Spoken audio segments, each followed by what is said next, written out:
Hello welcome to our channel. నేను నాగమణి. తల్లి పాలు తాగి ఆ తల్లి రొమ్మునే గుద్దడం అనే పదానికి అర్థం ఏంటి అనేది అయితే ఇప్పుడు హైదరాబాద్ లో జరుగుతున్న పరిణామాలను చూస్తే ఒక చక్కటి అర్థం అయితే తెలుస్తుంది. ఏంటి అంటే ఎక్కడో మన దేశానికి హైదరాబాద్ ప్రాంతానికి వేల కిలోమీటర్ల దూరంలో ఉన్నటువంటి దేశంలో ఆ దేశానికి సంబంధించిన ఒక సుప్రీం లీడర్ చనిపోతే హైదరాబాద్ నగరంలో నిరసనలు ర్యాలీలు చేయడం అనేది జరుగుతుంది. దీన్ని బట్టి మనం అర్థం చేసుకోవచ్చు. కానీ పాలిచ్చి పెంచి పోషించిన తల్లిని అగౌరవపరచడం, ఆ తల్లికి అన్యాయం చేయడం అంటే ఏంటో వీళ్ళని చూసి అర్థం చేసుకోవచ్చు. దానికి సంబంధించి ఒక్కసారి వీడియోలో చూద్దాం. అసలు ఈ మ్యాటర్ ఏంటంటే ఎక్కడ మన దేశానికి వేల కిలోమీటర్ల దూరంలో ఉన్నటువంటి ఒక ఇరాన్ దేశం, ఆ దేశానికి చెందిన నాయకుడు ఎవరైతే సుప్రీం ఉన్నారో అతను ఇప్పుడు జరుగుతున్నాయి కదా అక్కడ బాంబు దాడులు, ఆ బాంబు దాడుల్లో అయితే ఆయన మరణించడం అనేది జరిగింది. మరి ఆయన మరణించిన కారణంగా హైదరాబాద్ రాష్ట్రంలో ఉన్నటువంటి కొంతమంది షియా మతానికి చెందినటువంటి ముస్లింలు అయితే చిన్న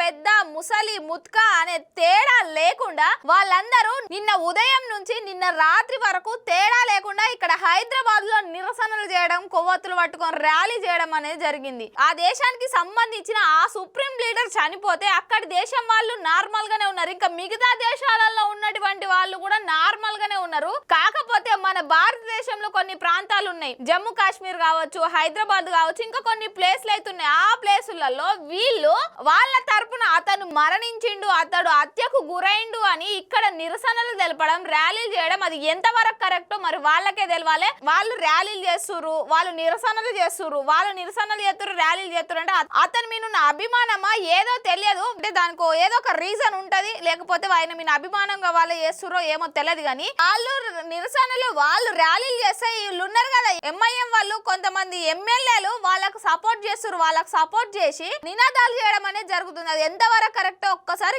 వాళ్ళకు వాళ్ళే వాళ్ళ మనసాక్షిని అడుక్కోవాలి. మరి మేము చేస్తుంది కరెక్టా, మేము ఉన్నది ఎక్కడ, మేము తింటుంది ఎక్కడ, మేము తింటున్న ఉప్పు ఎక్కడ, మేము బతుకుతుంది ఎక్కడ, మా బతుకు తెరువు ఎక్కడ, మాకు అన్నం పెడుతుంది ఏంది అని ఒకసారి గుర్తు చేసుకొని వాళ్ళ మనసాక్షిని వాళ్ళు ప్రశ్నేసుకోవాలి. నేను ఏదో మతాన్న లేకపోతే వాళ్ళు చేస్తున్న నిరసనలన దాన్న దీన్న ఉద్దేశించి మాట్లాడడం లేదు. ఈ ఎవరైతే నాయకులు ఉన్నారో వాళ్ళని ఉద్దేశించి మాట్లాడుతున్నా. ఈ రోజు వాళ్ళకి సపోర్ట్ చేస్తున్న నాయకుల గురించి మాట్లాడుతున్నా. ఒక్కసారి చూడాలి భారతదేశ సైనికులు ఎంతమంది చనిపోయారు. ఇప్పటికీ పుల్వామా అటాక్ జరిగింది, పహల్గామ్ అటాక్ జరిగింది, మొన్న ఢిల్లీలో కూడా రీసెంట్ గా బాంబు దాడి జరిగింది. సైనికులు మరణించారు, సామాన్య వ్యక్తులు మరణించారు, మస్తు మంది మరణించారు. మరి ఏ రోజైనా అక్కడ వేరే దేశానికి చెందిన ఒక సుప్రీం లీడర్ చనిపోతే ఇవాళ కొవ్వొత్తులు పట్టుకొని వచ్చి నిరసనలు చేస్తున్న వాళ్ళు ఏ రోజైనా ఒక్క సైనికుని గురించి లేకపోతే ఒక పర్సన్ గురించి, వాళ్ళ దాడిలో మరణించిన వ్యక్తి గురించి ఏ రోజైనా ఒక్క రోజు బయటకు వచ్చి మాట్లాడిర్రా? ఏ రోజైనా ఒక కొవ్వొత్తి పట్టుకొని వచ్చి ర్యాలీ చేసిర్రా? చేయలేరు. అంటే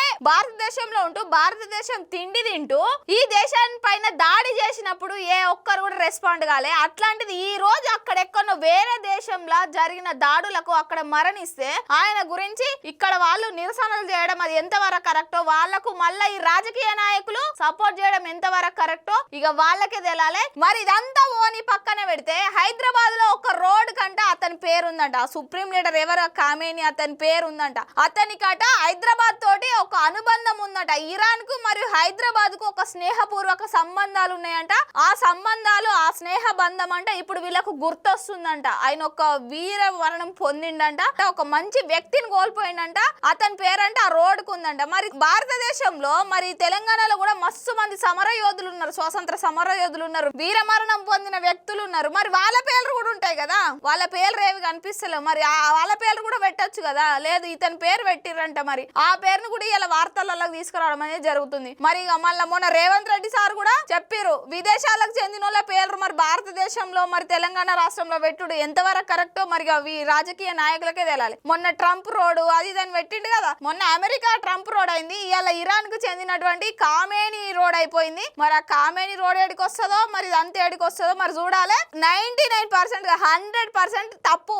ఏదో దేశంలో మరణం జరిగింది, దాడులు జరిగినాయి, ఆ దాడులలో ఆయన మరణించిండు అన్న కారణంగా ఇక్కడ హైదరాబాద్ లో నిరసనలు చేయడం, ర్యాలీలు చేయడం ఇదంతా కరెక్ట్ కాదు. నేను అందరిని ఉద్దేశించి మాట్లాడతలేను, కొంతమందిని ఉద్దేశించి మాట్లాడుతున్నా. ముఖ్యంగా ఎవరైతే వాళ్ళ తరపున స్టాండ్ తీసుకొని వాళ్ళు నిరసన చేస్తే వాళ్ళకి సపోర్ట్ చేస్తున్న ఈ ఎమ్మెల్యేలు ఉన్నారు కదా, ఎంఐఎం ఎమ్మెల్యేలు, వాళ్ళని ఉద్దేశించి మాట్లాడడం అనేది జరుగుతుంది. చూడొచ్చు మనం ఏంటంటే ఇంకా మిగతా దేశాలలో కూడా ఉన్నారు, అతని ఫ్యాన్స్ ఉన్నారు, లేకపోతే ఆ మతానికి చెందిన వాళ్ళు ఉన్నారు, అందరు ఉన్నారు, వాళ్ళందరూ నార్మల్ గానే ఉన్నారు, ఎక్కడ కూడా స్ట్రైకులు చేస్తలేరు, ర్యాలీలు చేస్తలేరు. ఆ దేశానికి చెందిన వాళ్ళు కూడా స్ట్రైక్లు అనేది చేయడం జరుగుతలేదు, వాళ్ళు బాగానే ఉన్నారు. కానీ మన భారతదేశంలో ఇంకా ముఖ్యంగా మన హైదరాబాద్ లో చూసినట్లయితే ఇది అతి ఉత్సాహం అనొచ్చా, లేకపోతే ఆయన మీద అభిమానం అనొచ్చా, ఇంకేదనొచ్చో తెలియదు. కానీ నిన్న పొద్దుగల నుంచి రాత్రి దాకా ఆ ర్యాలీలు చేయడం, నినాదాలు చేయడం, ఏదో ఆయన చచ్చిపోతే వీళ్ళు ఇంట్లో మనిషే చచ్చిపోయినట్టు, ఆయన భారతదేశానికి మొత్తం సేవలు అందించినట్టు, వీళ్ళు తినే తిండి, వీళ్ళు ఉండే జాగా మొత్తం ఆయననే వీళ్ళకి దానం చేసినట్టయితే మాట్లాడడం, నిరసనలు చేయడం అనేది జరుగుతుంది. ఆ నిరసనలలో మళ్ళీ చిన్న పెద్ద ముసలి ముత్క ఓళ్ళు తేడా లేకుండా అందరు వచ్చి ఆ రోడ్డు మీద అయితే ఉండడం అనేది జరిగింది. ఇప్పటికైనా మనం అర్థం చేసుకోవాలి, వీళ్ళు సపోర్ట్ చేస్తారు కదా, పాపం ఆ బీజేపీ వాళ్ళు అంటూనే ఉంటారు, ప్రతిసారి అంటూనే ఉంటారు, రేవంత్ రెడ్డిని క్వశ్చన్ చేస్తూనే ఉంటారు. మరి రేవంత్ రెడ్డికి ఇప్పుడైనా సోయొచ్చి అక్కడెక్కడో జరిగితే మరి అక్కడ కూడా మన ఇండియా వాళ్ళు కూడా ఉన్నారు, ఆ దాడులల్లో బలైతున్న వాళ్ళు ఉన్నారు, బందీలైన వాళ్ళు కూడా ఉన్నారు. ఎగ్జాంపుల్ తుమ్మల నాగేశ్వరరావు కానీ, పివి సింధు కానీ, ఇంకా సినిమాకి సంబంధించిన వాళ్ళు కూడా దుబాయ్ లో కానీ అక్కడిక్కడ అల్లర్లలో ఇరుకపోవడం జరిగింది. మరి వాళ్ళ గురించి ఎవరు కూడా ఇక్కడ స్టాండ్ తీసుకుంటలేరు. అక్కడ మరణించిన వ్యక్తి గురించి మరి స్టాండ్ తీసుకొని అతని గురించి నిరసనలు చేయడం అనేది జరుగుతుంది. మరి రేవంత్ రెడ్డి సార్కి ఇప్పుడన్నది వెళ్ళాలి. ఆ ఎమ్మెల్యేలు అయితే ఉన్నారు కదా, ఎమ్మెల్యేలో ఎంపీలో ఎంఐఎం కి సంబంధించిన వాళ్ళని ఇప్పుడన్నా మరి అదుపులో పెట్టుకోవాలి. అయ్యా అక్కడ జరుగుతుంది వేరు, మనం ఇక్కడ మీరు చేస్తుంది వేరు. తెలంగాణ ప్రజలు ఇక నమ్మరు, దేశ ప్రజలు కూడా మనల్ని ఎవరు నమ్మరు. తెలంగాణలో నాటు సామెత ఉంటుంది, అది నేను ఇప్పుడు వాడాను, ఆ సామెతను అయితే పక్కాగా ఇంప్లిమెంట్ చేయొచ్చు మన రేవంత్ రెడ్డి సర్కార్ కు. ఇక చూడాలి మరి ఏం జరుగుతుంది. మరి ఇప్పటికైనా మరి ఆ నిరసనల గురించి ఏమైనా యాక్షన్ తీసుకుంటారా, మరి వాళ్ళని కంట్రోల్ చేస్తారా, ప్రజలపైన యాక్షన్ తీసుకోమని చెప్తలేను. ఎవరైతే వాళ్ళ తరపున ఈ రాజకీయ నాయకులు ఉన్నారు కదా, ఎమ్మెల్యేలు, వాళ్ళు స్టాండ్ తీసుకున్న వాళ్ళు ఉన్నారు కదా, వాళ్ళకి ఇప్పటికైనా మరి కూర్చోబెట్టి మీరు చేస్తుంది కరెక్ట్ కాదు, మీకైనా మీ అభిమానం ఉంటే మీరు సొంతంగా చూసుకోరు, కానీ ఇక్కడ నిరసనలు చేసుడు ఇవన్నీ ప్రజలను ఇబ్బంది పెట్టే చర్యలు చేసుడు కరెక్ట్ కాదు, కూర్చుని పెట్టి చెప్తారా, లేకపోతే చెయ్యూరి నేను కూడా మీకు సపోర్ట్ చేస్తా అన్నట్టు మాట్లాడతారా అనేది అయితే వేచి చూడాలి.